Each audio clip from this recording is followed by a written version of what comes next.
আসসালামু আলাইকুম সবাইকে, কেমন আছেন? আশা করি সবাই অনেক ভালো আছেন। আলহামদুলিল্লাহ আমরাও ভালো আছি।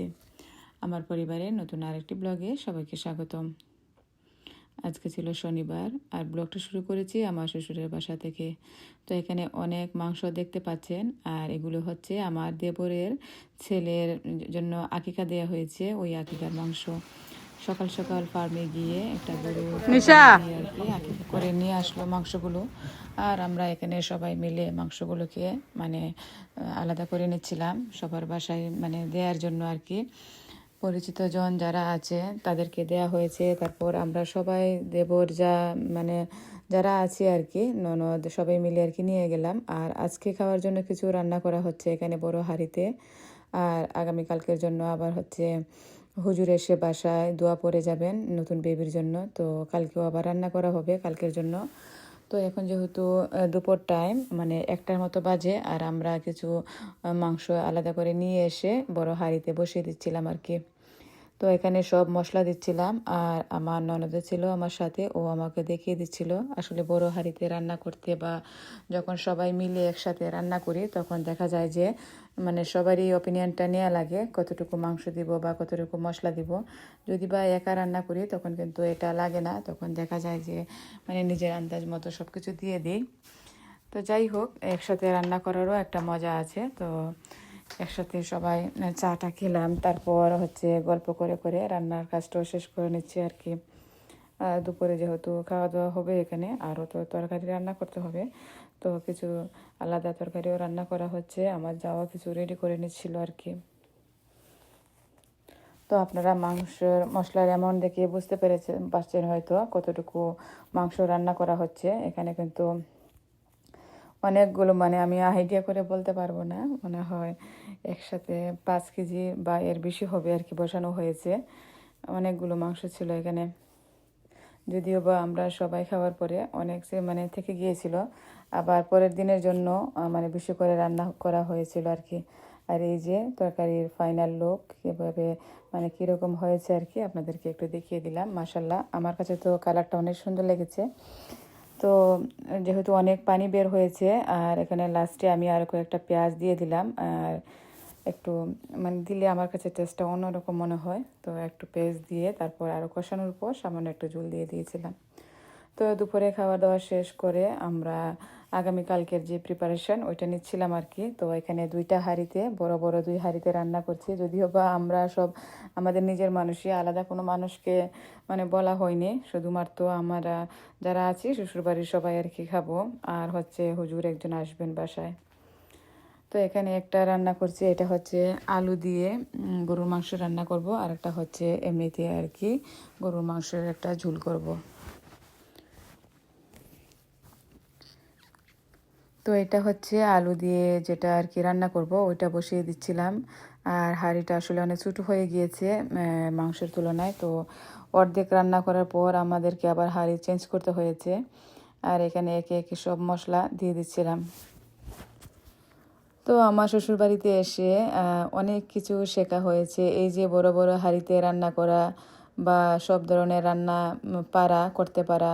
তো এগুলি কিন্তু সব কিছুই আমার শ্বশুরবাড়িতে এসে শেখা হয়েছে, আমার শাশুড়ির কাছ থেকে শিখেছি। তারপর আমার এই যে আমার পাশে দাঁড়িয়ে আছে আমার ননদ, ওর কাছ থেকেও অনেক কিছু শেখা হয়েছে। তো এক এক সময় মনে হয় শ্বশুরবাড়িতে না আসলে এত এত রান্না আমি কিভাবে পারতাম, বা রান্না করাটা শিখতামই বা কীভাবে, ইউটিউব দেখে কি শিখতাম, মানে অনেক কিছু মনের মধ্যে আসে আর কি। তো আমার শাশুড়ির কাছ থেকে অনেক কিছু শেখা, অনেক কিছু বলতে আমার রান্নাটাই শেখা আর কি। আমার বাবার বাড়িতে থাকতে শুধুমাত্র চা রান্না করতে পারতাম, আর হচ্ছে ডিম ভাজি, নুডলস, এই 3টা জিনিস খুব ভালোভাবে পারতাম। তো শ্বশুরবাড়িতে যখন বড় ছেলের মানে বউ হয়ে আসি তখন কিন্তু আমার পথ চলাটা এত সহজ ছিল না, মানে যেহেতু রান্না পারতাম না বা বড় ফ্যামিলিতে এসেছি, তো সব মিলিয়ে আমাকে মানে আস্তে আস্তে সব কিছু শিখতে হয়েছে।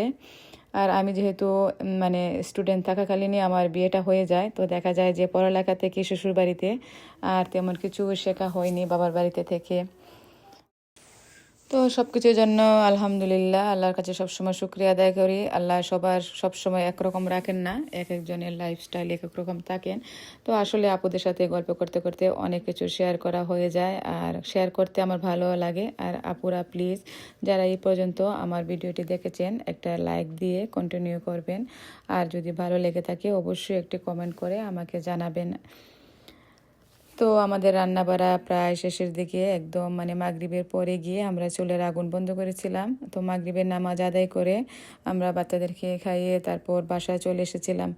আর অনেকটা রাতও কিন্তু হয়ে গিয়েছিল আমাদের এখানে, যেহেতু মাগরিবি হয়ে যায় মানে 9:15 বা এরকম একটা টাইমে। তো দেখা যায় যে মাগরিবের নামাজ পড়ি 10টা বেজে যায়। আর বাচ্চাদেরকে খাওয়াতে খাওয়াতে যেহেতু আরেক বাসায় আছি, তো দেখা যায় যে বাসায় যে রুটিনে চলাফেরা করা হয় ওইখানে তো আর এটা করা হবে না।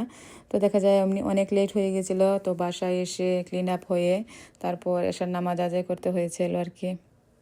তো পরের দিন রবিবার সকালে বাচ্চাদের জন্য একটু পাস্তা রেডি করে নিলাম, নাড়াচাড়া করে ওদেরকে মসজিদে দিয়ে আসবো। আর ইব্রাহিম আর উমায়ের তো মসজিদ থাকে না, তো ওরা তো আর মানে আমার সাথে করে নিয়ে যাবো আর কি শ্বশুরের বাসায়, আর ওদেরকে মসজিদে ড্রপ আপ করবো।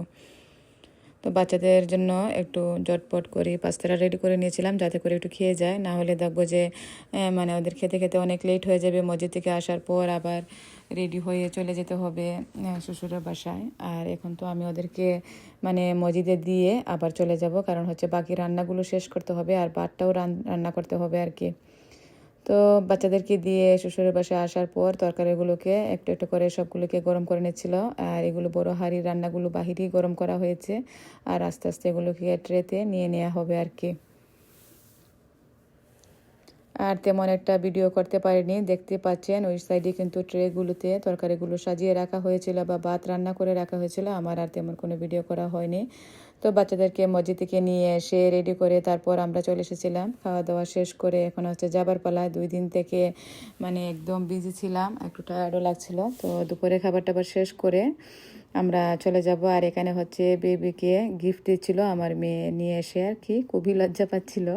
তো আমি একটু করে আর কি রেকর্ড করে নিলাম। বেবির গিফট দিয়ে আমরা বাসায় চলে যাব। 2 দিন থেকে কিন্তু অনেকটা মানে দখল গিয়েছে উপরে।